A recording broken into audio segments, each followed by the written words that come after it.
정조 18년 1794년 섣달 보름.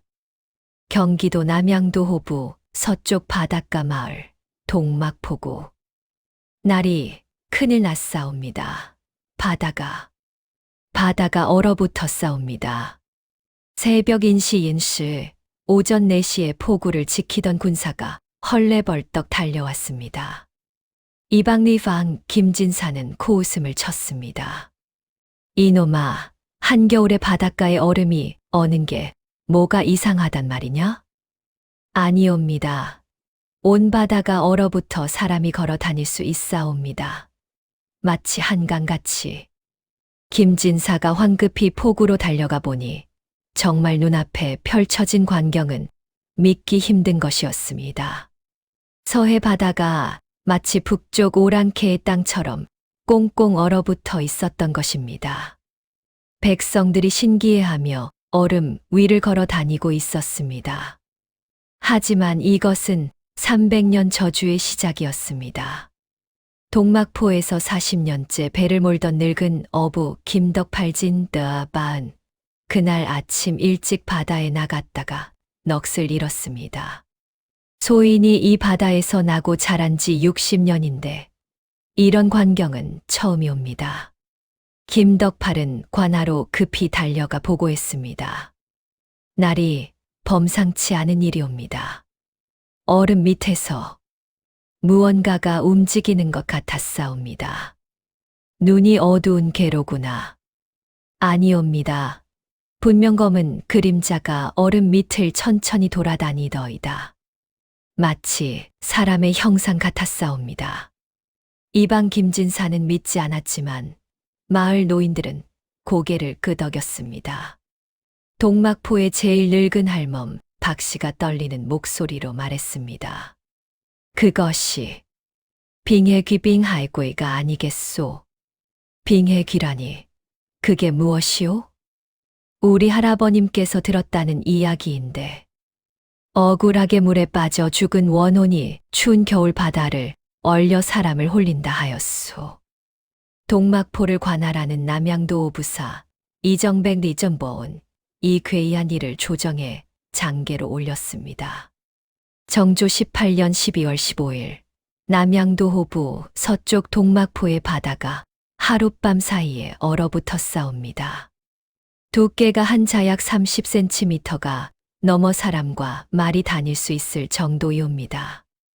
백성들이 신기하게 여겨 얼음 위를 거닐고 있사옵나이다. 그러나 3일 후 이정백은 다급한 후속 장계를 올려야 했습니다. 12명의 백성이 얼음 위에서 갑자기 사라졌사옵니다. 얼음이 깨진 흔적도 틈도 없었으며 아무리 찾아도 시신조차 찾을 수 없었사옵니다. 마을 사람들은 빙해귀의 저주라 두려워하고 있사옵니다. 정조 임금은 승정원에 명했습니다. 교장과 검서관을 보내 예전 문헌을 뒤져보라. 이런 궤변이 전에도 있었는지 알아보라. 며칠 후 검서관이 보고했습니다. 전하, 영조 대왕 때의 기록에도 비슷한 일이 있었다 하옵니다만 자세한 기록은 없고 단지 서해에 괴이한 일이 있었다는 기록만 남아 있사옵니다. 그로부터 보름이 지난 후 더 기이한 일이 벌어졌습니다. 얼음이 녹자 바닷가에 12개의 얼음 인형이 떠올랐습니다. 모두 실종된 백성들의 모습을 그대로 닮은 투명한 얼음으로 만들어진 형상이었습니다. 정조 18년 12월 17일 사건이 일어난 첫날. 마을의 젊은 총각 박성철포 전제의 친구들과 함께 얼음판에서 재미있게 놀고 있었습니다. 야야, 이것 보거라. 바다 위를 걷는다. 성철이는 더 깊숙한 곳으로 걸어 들어갔습니다. 친구들이 소리쳤습니다. 성철아, 너무 멀리 가지 마라. 위험하다. 그때였습니다. 갑자기 얼음 밑에서 하얀 손이 쑥 나왔습니다. 아니, 얼음으로 만들어진 손이었습니다. 으악! 성철이는 비명도 제대로 지르지 못하고 얼음 속으로 빨려 들어갔습니다. 친구들이 급히 달려갔지만 얼음에는 금도 가지 않았고 구멍도 뚫리지 않았습니다. 마치 물이 사람을 삼키듯 얼음이 성철이를 삼켜버린 것입니다. 관군들이 달려와 얼음을 깨보았지만 기이한 일이 벌어졌습니다. 날이 얼음 밑에 물이 없사옵니다. 뭐라고? 텅 비어 있사옵니다. 마치 커다란 빈 방 같사옵니다. 소문을 듣고 인근 광주모 건조무에서 유명 의녀오뉴 연화의 화가 찾아왔습니다. 이방 김진사는 코웃음을 쳤습니다. 미신을 믿는 무당 따위가. 하지만 부사 이정백은 달랐습니다. 일단 들어보자. 지금 상황에서는 무엇이든 해봐야 한다. 무녀 연화가 입을 열었습니다. 이 바다에 깊은 원한이 서려 있사옵니다. 정조 대왕 즉위년 1776년 이곳에서 영모 누명을 쓴 선비 가문이 있었사옵니다. 영모라니? 억울한 누명이었사옵니다. 남인과 노론의 당쟁에 휘말려 아무 죄 없는 선비 한백겸 한바이첸 일가가 멸문지화를 당했사옵니다. 가솔 12명이 얼어붙은 이 바다에 던져졌다 하옵니다. 그게 18년 전 일인데 왜 이제야 한 맺힌 원귀들이 맹세했다 하옵니다. 30년마다 우리와 같은 수의 목숨을 데려가리라고요. 이방 김진사가 비웃었습니다. 허튼 소리, 그런 미신을. 바로 그때 밖에서 또다시 비명소리가 들렸습니다. 정조 18년 12월 18일 밤. 출입을 금지했지만 호기심 많은 마을 젊은이 셋이 몰래 얼음 바다로 나갔습니다. 형님들, 정말 빙의 귀가 있을까요? 허허, 무당의 헛소리일 뿐이다.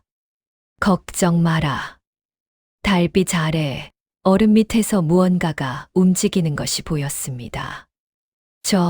저것 좀 보시오.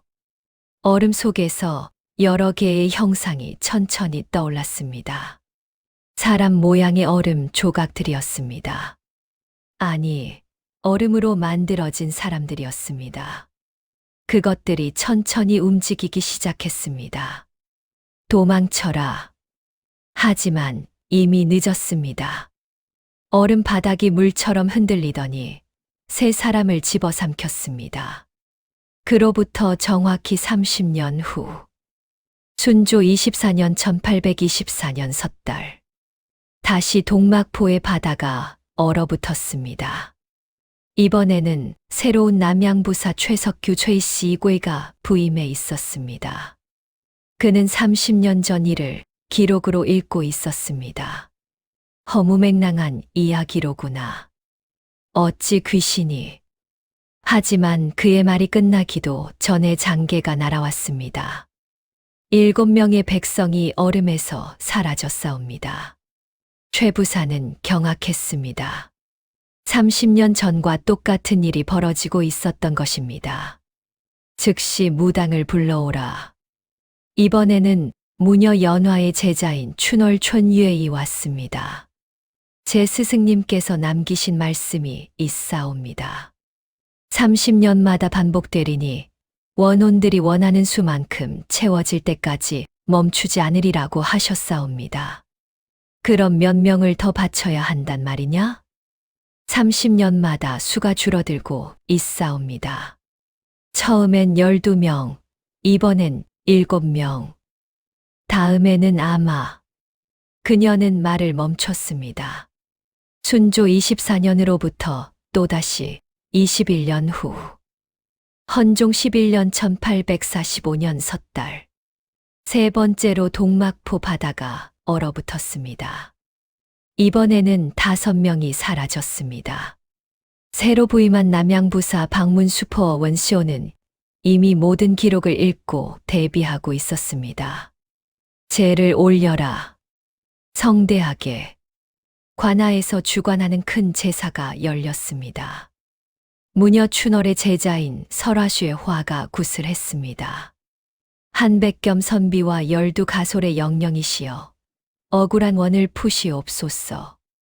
제를 올리자 신기한 일이 벌어졌습니다. 얼음이 천천히 녹기 시작했고 사라졌던 5명이 기적처럼 돌아왔습니다. 그들은 모두 같은 증언을 했습니다. 얼음 밑에 큰 궁궐 같은 곳이 있었사옵니다. 그곳에 12명의 사람이 얼음 옥좌에 앉아 있었사옵니다. 그 중 한 분이 말씀하셨사옵니다. 우리의 원이 거의 풀렸으니 이제 마지막 한 번만 남았노라고. 그로부터 25년 후 고종 7년 1870년 섣달 마지막으로 동막포 바다가 얼어붙었습니다. 하지만 이번에는 아무도 사라지지 않았습니다. 대신 얼음 한가운데서 12개의 빛나는 형상이 하늘로 올라갔습니다. 목격한 백성들은 말했습니다. 마치 극락으로 가는 것 같았사옵니다. 그들이 웃고 있었사옵니다. 남양부사는 이 일을 장계로 올렸고 고종 임금은 특별히 명했습니다. 동막포의 한백겸 선비의 억울함을 기리는 비석을 세우라. 지금도 그 자리에는 작은 사당이 있다고 합니다. 매년 섣달 보름이 되면 동막포 백성들은 조용히 제를 올립니다. 다시는 그런 비극이 없도록. 그리고 억울하게 떠난 영혼들이 편히 쉴 수 있도록. 늙은 어부의 후손들은 대대로 이 이야기를 전합니다. 바다는 모든 것을 기억하느니라. 사람의 한도, 눈물도, 기쁨도 우리가 바다를 공경해야 하는 까닭이니라. 정조로부터 고종까지 30년마다 반복된 빙예기의 저주는 그렇게 끝이 났습니다.